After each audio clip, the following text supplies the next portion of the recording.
What's going on? It's Dream by you, and I got a clip here that I'm gonna let play out. Remember that truth is what you decide for you. It's not something you really force upon anyone else. The role of the role you mentioned, the word sacred woman, and historically, presently, women we know play a very important role, right, in any nation, right? And so when you say sacred women, can you expound on that? Like, are women sacred because they're born biologically female, or are there certain precepts that go into a woman becoming a sacred woman? Well, the word sacred actually has the same meaning as secret. So secret comes from the word secretion.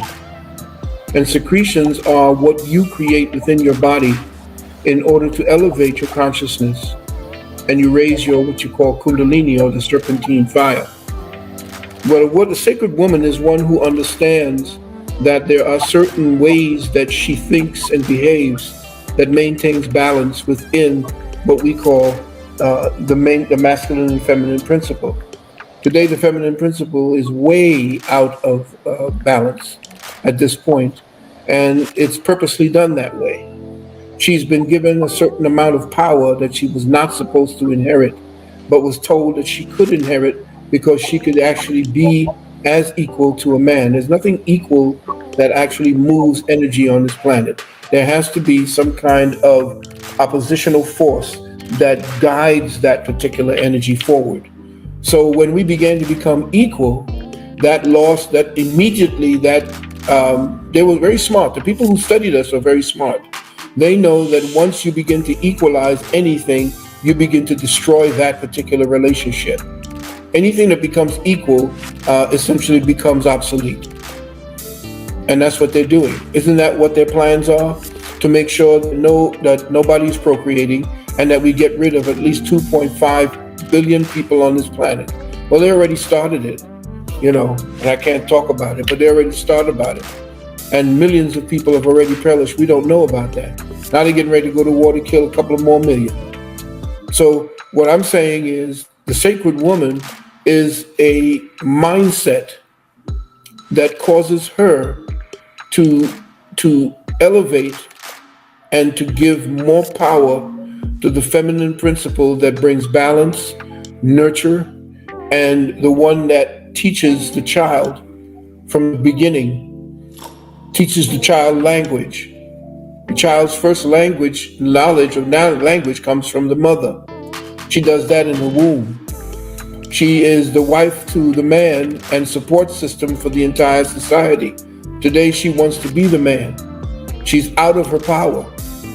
She is told from the time she's 18 through 25 that she needs to seek what is called a career.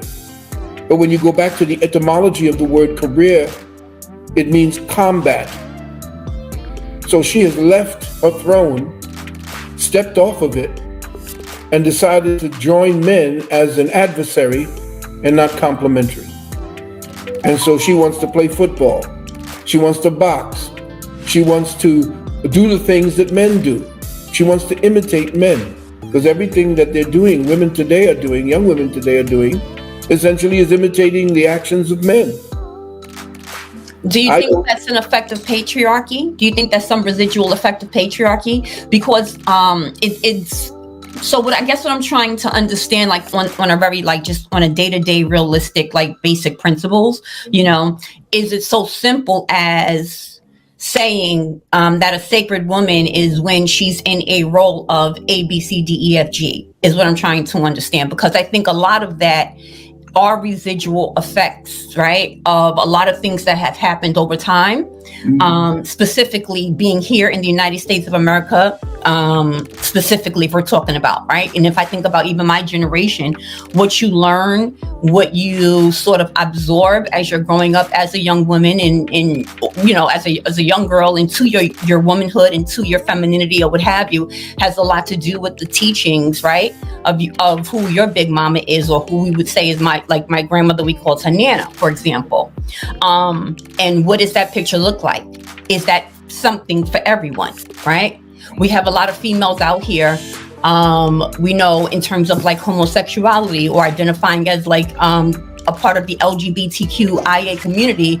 But then when you start to probe and you start to ask questions, you realize a lot of that comes from some deep-seated trauma as well.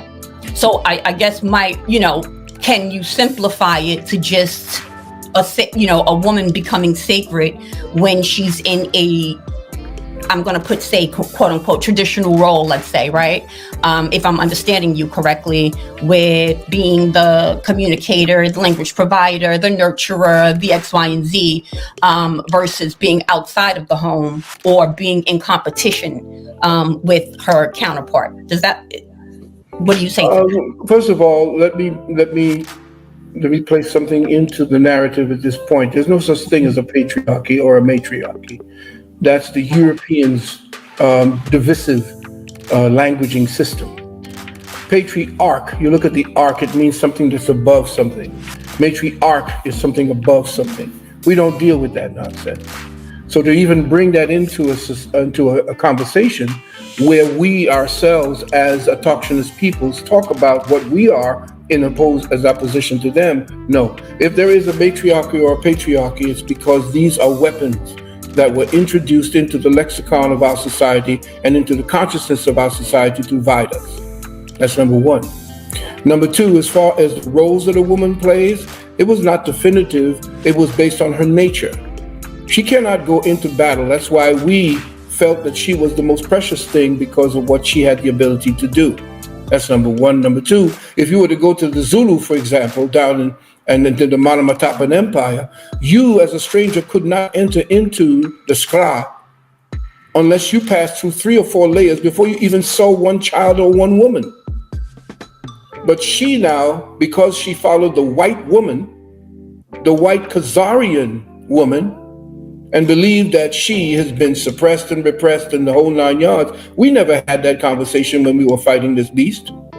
That conversation came up after the death of Malcolm and Martin, and their 2 wives joined the Boule. And all of a sudden now, you had somebody who essentially couldn't get into the Chicago riots. Her name ended up being Oprah Winfrey. They took her from being a weather girl, told her go in there because only a black face was allowed in there at the time. And she made her bones by being able to get in there to talk to the people about what was going on.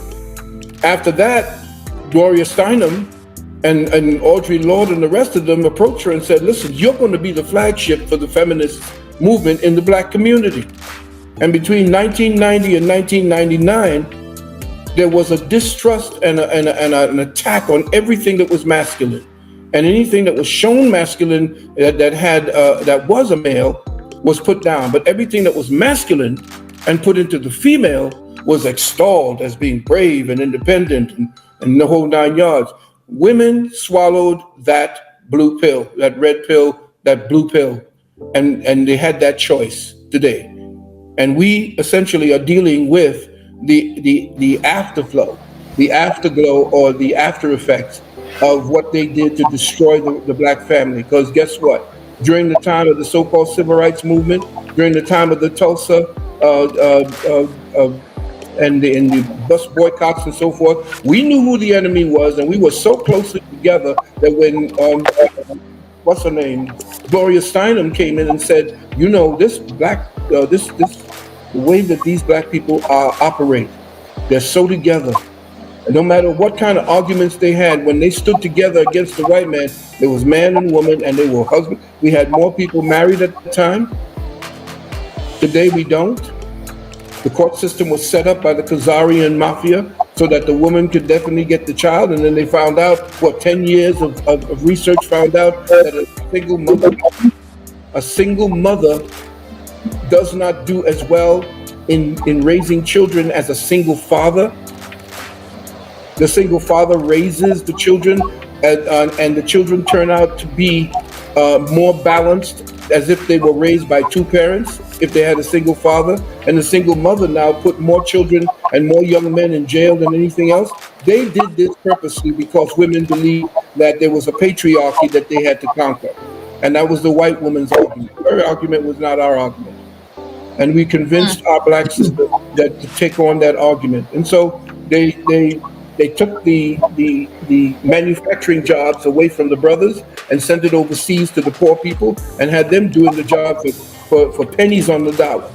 Just like this guy Michael Jordan, he's over here making all kinds of billions of dollars, and over there where they're making sneakers, they're making sneakers for $2 and $3 and $6, and sell them over here for what $300, $400, $500, $1,000. And these black young men and black women are doing this Nike nonsense, and no.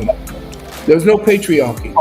There's only the people who essentially believe this nonsense, and we have black people who are in Boule who lead us astray, tell us all kind of nonsense, tell us that we're Democrats when the Democrats were formed by the Ku Klux Klan, and we had a republic.